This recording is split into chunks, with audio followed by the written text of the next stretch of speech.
कक्षा 3 की ऑनलाइन कक्षा में आपका स्वागत है। जैसे कि मैं आपको कक्षा 3 में अंग्रेजी और गणित विषय का अध्ययन करा रहा हूँ और इसके अंदर हम कल रुपये पैसों पर आधारित सवालों को हल कर रहे थे। आज हम रुपये और पैसों पर घटाव के सवालों को हल करने का अभ्यास करेंगे। इससे पहले हमने जोड़ की थी, आज हम घटाव कर रहे हैं। तो घटाव तो वैसे देखिए सामान्य तौर पर हम करते ही हैं, लेकिन इसमें आपको थोड़ा विशेष ध्यान रखना है कि ऊपर क्या लिखा है, रुपये और पैसे, इनकी घटाव कैसे करते हैं। तो सबसे पहले देखिए यहाँ पर आपको टोटल दे रखा है 65 रुपये 40 पैसे में से आपको 42 रुपये 85 पैसे घटाने हैं। तो घटाते हैं तो पहले हम पैसों को घटाएंगे। तो पैसों में देखिए 40 पैसे और 85, तो 40 में से 85 नहीं घटता है, 40 में से 85 नहीं घटता है।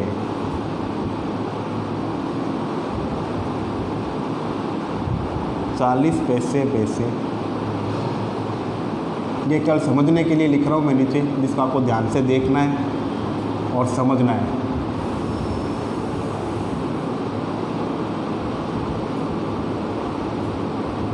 यानी 40 पैसे 85 पैसे नहीं घटते, क्योंकि 40 छोटा होता है, 85 बड़ा होता है। तो हम क्या करते हैं, अगले संख्या में से एक उधार लेते हैं। क्या लेते हैं? एक उधार। अब देखिए दोनों की इकाइयाँ अलग अलग है, ये पैसे है और ये रुपए है। अगर हम उधार लेंगे तो इस 65 रुपये में से हम एक उधार लेते हैं। क्या लेते हैं? एक उधार लेते हैं।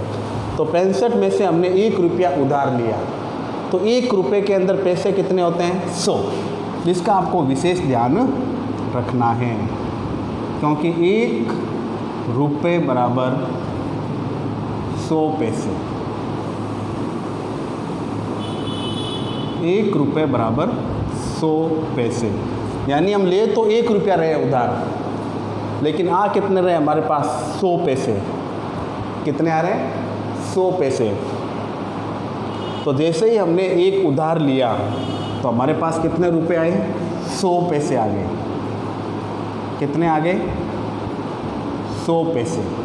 और 40 आपके पास थे, तो प्लस 40 पैसे। इन दोनों को जोड़ा तो टोटल हो गया 140 पैसे। एंड टोटल यहाँ पर कितना हो गया? अब ये 40 पैसे नहीं रहे यहाँ पे, अब कितना हो गया? 140 पैसे।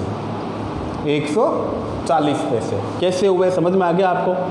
40 में से 85 नहीं घट रहा था, तो हमने क्या किया, यहाँ 65 रुपये में से 1 रुपया उधार लिया।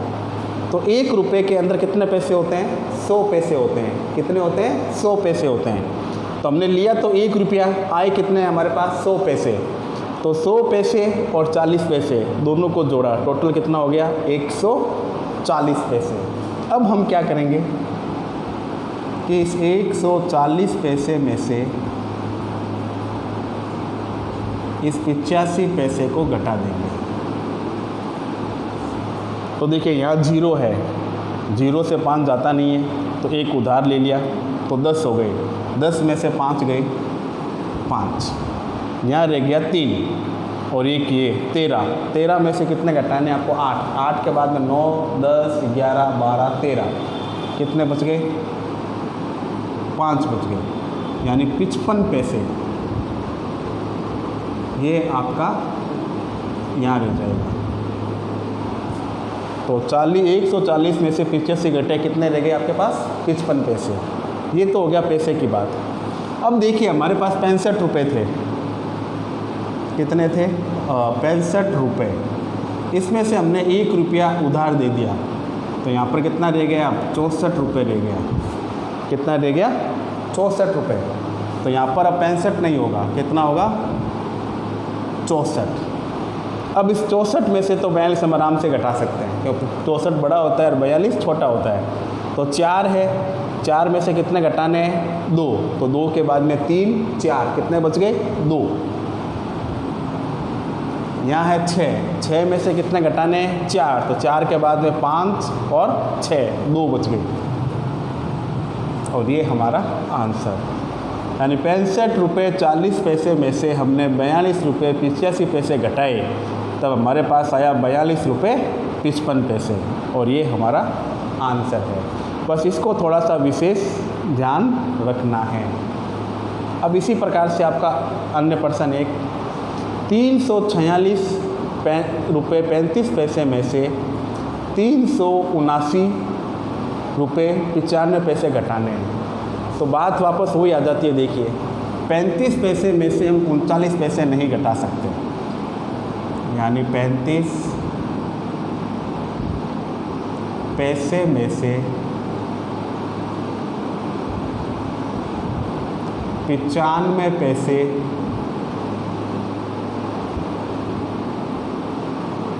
नहीं घटते हैं।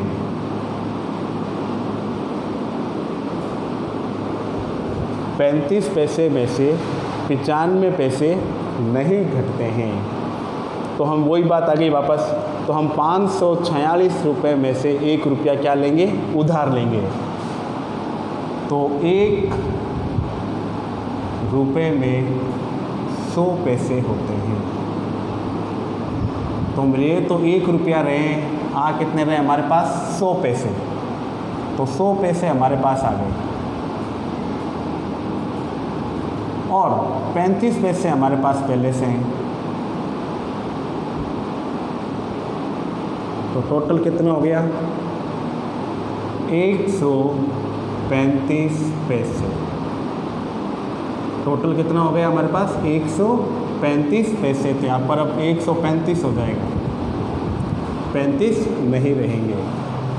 इतना आगे हो गया समझ में आपके। अब फिर हम क्या करेंगे, अब 135 में से अब कितने घटाने हैं आपको, 95 घटाने हैं। तो 135 पैसे माइनस 95 पैसे। तो देखिए 5 में से 5 गया 0। 13 में से कितने घटाने हैं, 9। 9 के बाद में 10, 11, 12, 13, कितने बच गए, 4, यानी 40 पैसे रह गए। कितने रह गए, 40 पैसे। तो यहाँ आ गया 40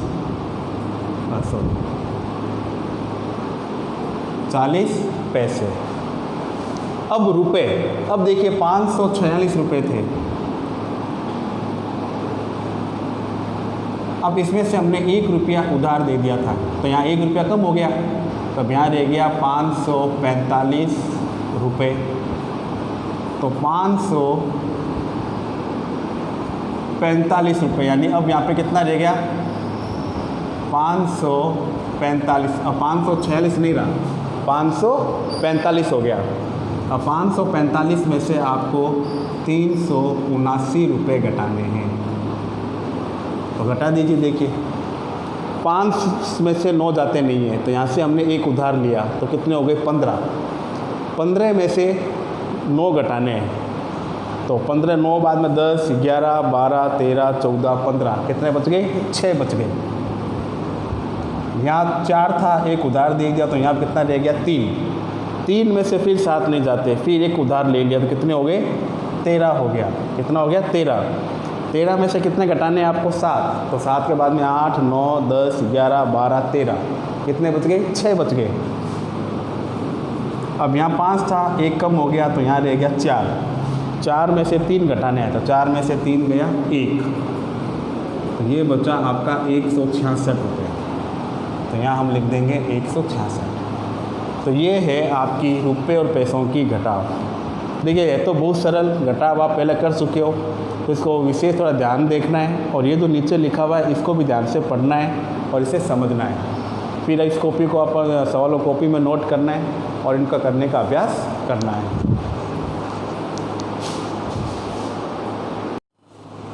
अब हम अंग्रेजी विषय का अध्ययन करेंगे। अंग्रेजी के अंदर आज हम मंथ ऑफ द ईयर, यानी साल में कितने महीने होते हैं, उन महीनों के अंग्रेजी के अंदर नाम आपको लिखने हैं और याद करने हैं। सबसे पहले देखिए मंथ ऑफ ईयर यानी वर्ष के महीने, उनके नाम। सबसे पहले पहला महीना कौन सा होता है, जनवरी।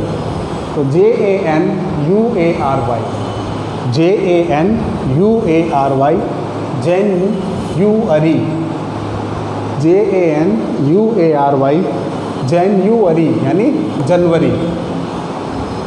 दूसरा होता है फरवरी, यानी FEBRUARY,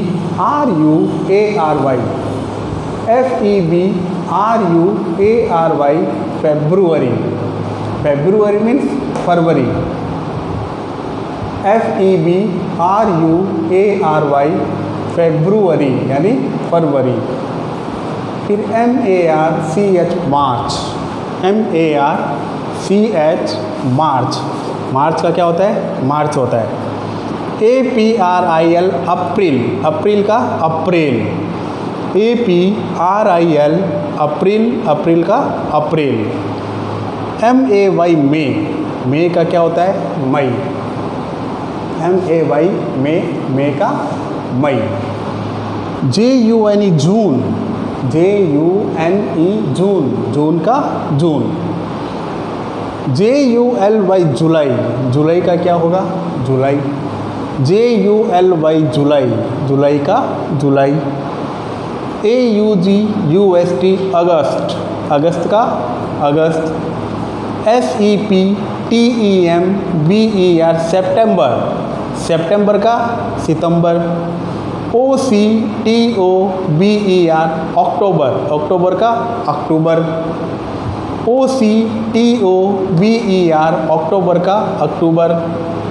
NOVEMBER, नवंबर, नवंबर का नवंबर। DECEMBER, दिसंबर, दिसंबर का दिसंबर। DECEMBER, दिसंबर का दिसंबर। तो एक साल में 12 महीने होते हैं। हमने 12 महीनों के नाम लिखे। इन नामों को आपको अपनी कॉपी में लिखना है और इनको याद करना है। मैं आपको फिर इनका एक बार रिवीजन करवाता हूँ कि कैसे बोलेंगे आप इनको। मेरे पीछे पीछे दोहराइए आप।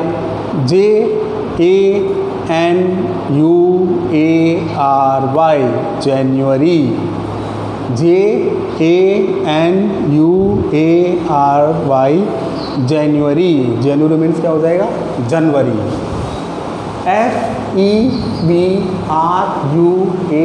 FEBRUARY, February, FEBRUARY, February means फरवरी। MARCH, March, MARCH, March, March का मार्च। APRIL, अप्रैल, अप्रैल का क्या होगा? अप्रैल, APRIL, अप्रैल, अप्रैल का अप्रैल। MAY, मई, मई का मई, MAY, मई, मई का मई। JUNE, जून, जून का जून, JUNE, जून, जून का जून। फिर उसके बाद में JULY, जुलाई, जुलाई का क्या हो जाएगा? जुलाई हो जाएगा। JULY, जुलाई, जुलाई का जुलाई हो जाएगा। AUGUST, अगस्त, अगस्त का अगस्त। AUGUST, अगस्त का अगस्त। SEPTEMBER, सितंबर, सितंबर का सितंबर। SEPTEMBER, सितंबर का सितंबर।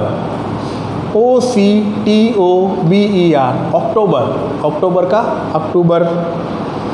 OCTOBER, अक्टूबर, अक्टूबर का अक्टूबर। NOVEMBER, नवंबर, नवंबर का नवंबर। NOVEMBER, नवंबर का नवंबर। DECEMBER, दिसंबर, दिसंबर का दिसंबर। DECEMBER, दिसंबर, दिसंबर का दिसंबर। अब आपको इन मीनिंगों को अपनी कॉपी में नोट करना है और इनको याद करना है और इनको बिना देखा देख लिखने का अभ्यास करना है। धन्यवाद।